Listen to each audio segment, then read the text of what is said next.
What is life? What is life? Life is to love and be loved. God has given us the gift of life. What we do with our life is our gift to God. That's life. When I was about 6 years old, I was struck with diphtheria, and so were two of my brothers.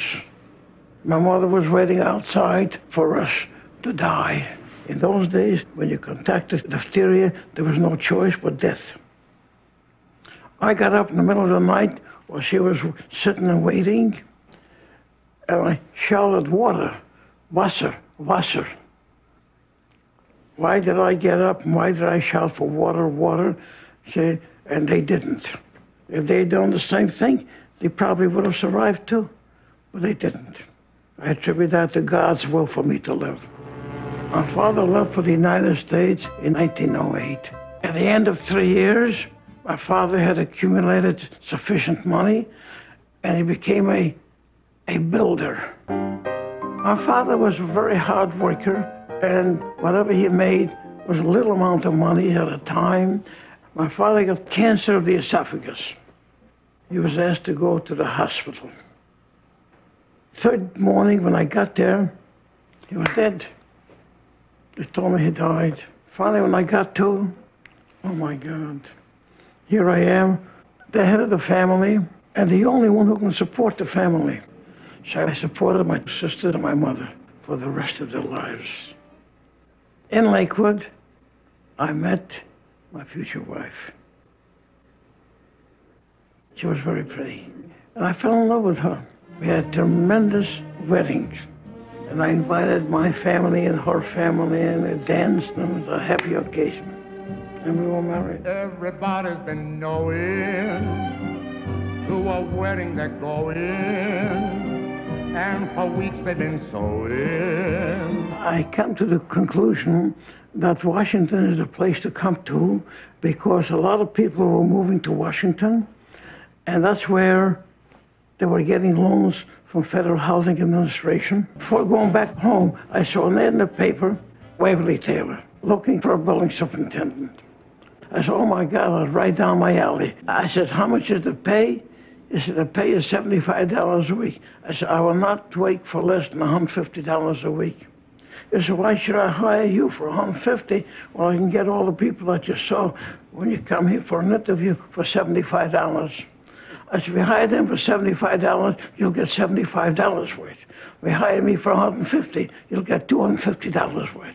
You hired me. Father was so optimistic and so hopeful, and we were just carried along by his enthusiasm and by his dreams, which all actually became realities. One day a man came in and said, Mr. Smith, everybody in Washington is talking about you. I said, why are they talking about me? You're working for a man that doesn't hire any Jews. And look what you're doing for him. You're building homes and homes, dozens of homes, and shopping center. You're an amazing man. Why don't you go and build for yourself? I said, I'll give you a simple answer. I have no money. Is that your problem? I said, yes, that's your problem. I said, how much have you got? He said, I'll give you $25,000. I said, okay, it's a good beginning. A good beginning.